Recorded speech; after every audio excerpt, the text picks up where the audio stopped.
Hello, everyone. This is Cody Lee of BlackCatBooks.org, author of I, the Dragon, Cruel and Beautiful, Rabbit Hole, Lord Frey, and the upcoming Jaw of the Dragon. So, Angry Joe, in early February, finally decided to release his top 10 games of 2022 video. And I, an intellectual, put out mine in mid-December. I beat him to the punch even before I played gems like River City Girls 2 and Pokemon Scarlet and Violet. There were a lot of games in 2022 that I could have put on that list.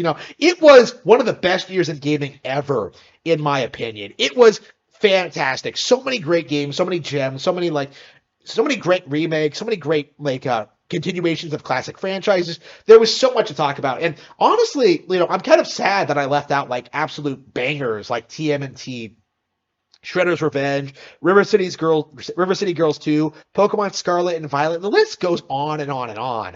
Honestly, there was a lot of great stuff coming out in 2022. But, I ended up settling for games like Live Alive, games like Sifu, 13 Sentinels, got number 3, I believe, Kirby and the Forgotten Land, Pokemon Legends Arceus, which I prefer to Pokemon Scarlet and Violet. There were like all these Splatoon 3. There were all these like absolute just gems in 2022 that you could talk about, like just absolute, just fantastic, stellar, like 10 out of 10 games. What does Angry Joe choose to fixate on? PlayStation exclusives, Total War games, and Marvel and DC products. And that is becoming kind of a trend with him, is that like, well, first of all, the amount of mobile games in his top 10 video is just disgusting, right? Like he has Multiverses on there and he has like Marvel Snap on there. And first of all, like the fact that he won't shut up about how Superman is in Multiverses, it makes me think the only reason he cares about the game is that like a character he recognizes in it. And he even claims that he loves Smash Bros. When I 100% can confirm that like that's not true. He's never played Smash. He doesn't know anything about the characters. He's not a fan. Like he's like the stereotypical like Multiverses fan who doesn't know anything about Smash, but is like supporting Multiverses because like, ooh, it has all my favorite DC characters in it. Whoop-de-doo. Absolute joke. I hated Multiverse. It's made my most overrated list, I think. Definitely a game that like I was like ragging on a lot when it was popular, and thankfully it's like died down a lot in recent months. I think especially with like the death of Kevin Conroy and the inability to like exploit his voice for new voice lines. I don't think it's going to remain relevant going forward. So hopefully Multiverses like drops off the face of the earth. I think it has actually. I don't see it. Like it was so obnoxious seeing YouTubers like Darkside Phil like try to say this game was like somehow like more appealing to them than Smash, which was like a load of crap. Hated that shit. It was just bonkers seeing people like just. I think it must have been popular on like streaming or something like that, which kind of explains the worship for it. But like it was like one of those games that I just disgusting. Yeah. So secondly, the second mobile game on this list, like Marvel Snap, I don't know anything about it, but it's a mobile game. Don't care. But like the big takeaway I want to impress upon you in this video is just how much like Joe will neglect to talk about Nintendo in his top 10 list. Like he put 2 shovelware free-to-play mobile games on his list before considering a single Nintendo one. And in fact, he actually shit on like one very specific Nintendo game, Mario Rabbids, in his like Total War Warhammer review. Like he could not shut up about how Total War was robbed at the Game Awards, which was like, well, first of all, who cares about the Game Awards? Really? Like who will still who are who I can't believe he spurred. Not only did he spurg out in like this the spur of the moment, but like he's taking time out of his day, like taking time out of his like top 10 review when he's supposed to be talking about like Total War Warhammer, instead to like complain about Mario Rabbids, which again is a game he hasn't played. I don't like Mario Rabbids either. Now that I've played it, I can kind of tell you that like, yeah, the game isn't all that great. But like, I could see it being better than Total War Warhammer. I have no faith in like the games that Angry Joe likes.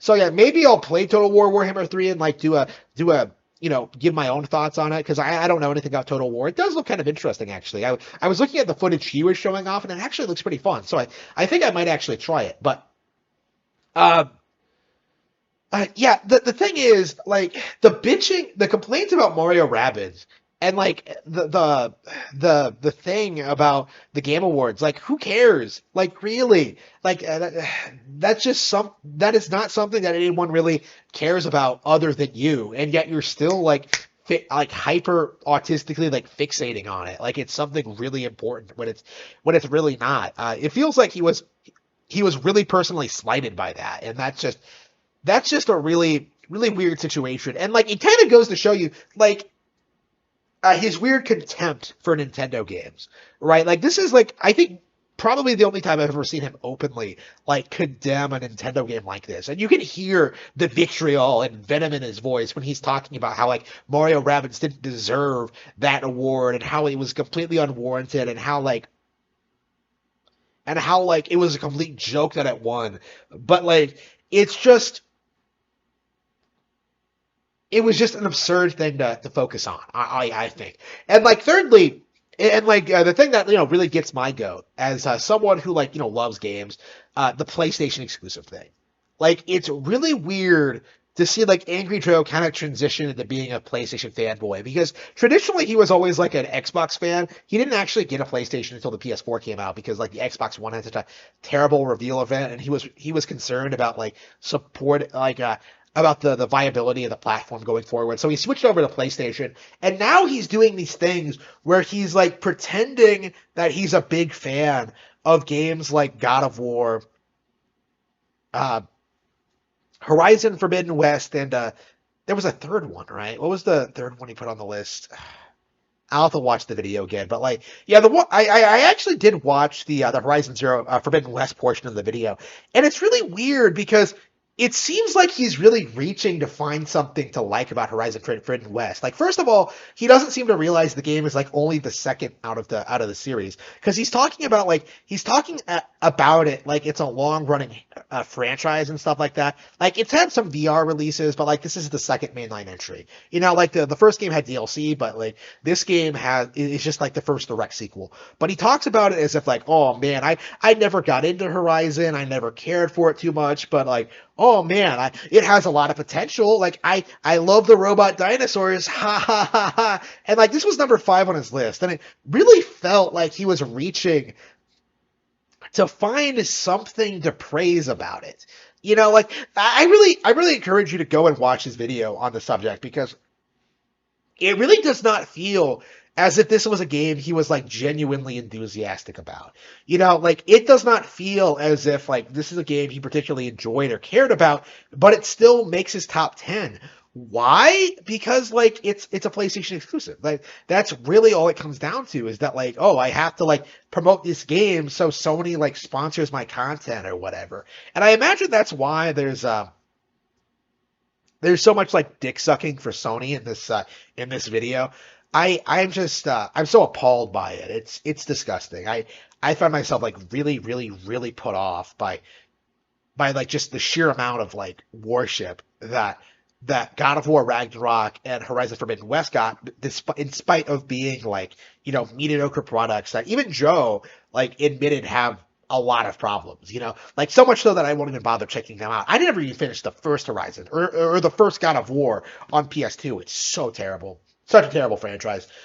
Um, yeah, it's like there were so many great Nintendo games last year. It just bothers me that like there are so many YouTubers like sleeping on a lot of them, and I think like looking at Angry Joe's, it's like he's not even like playing these games. It's like he doesn't even know they exist. Honestly, like no one who actually seriously played Smash at all would ever tell you that like Multiversus was like a viable competitor. Like it's like this year's equivalent of saying that like Nick All Stars is gonna like kill Smash Bros. Like it was a joke. It was always a joke, but there are like people who seriously believe that like it was actually a viable thing to happen. Like we saw this with like PlayStation All Stars as well, in which for a long time people did not want to admit just how bad and uninspired that game actually was. The guy I met who worked on the game, he was an artist. Like even he told me, yeah, that game was a piece of shit. Like it is just Actually, he told me the game wasn't great, but like, I can see in between the lines there. Uh, that is it is embarrassing to see Angry Joe go down this route. It feels like more and more like every year he's becoming more and more of a sellout and more interested in like covering specific products that will like, net him sponsorship deals and like get him like, views without having to do anything. Like I've talked previously about how like he's giving a lot of praise for the Last of Us show, even though like he doesn't seem like he's all that enthusiastic about it. And I wonder if like there's some kind of like behind the deal situation with Sony, which is like forcing him to act this way, if there's like something else going on. But like the way it looks now is that like this guy is giving an unprecedented amount of love and support for Sony in a time when they really don't deserve any of it. Sony is like the most unpopular they've ever been, and it's weird to me to see people like Joe insist that there's like some grand, like there are some grand games hidden in like plain sight on this console when that really isn't the case at all. Like Joe needs to like grow up and start playing some real games. He needs to like figure out that Nintendo exists and that PlayStation simply cannot compete with what Nintendo has to offer.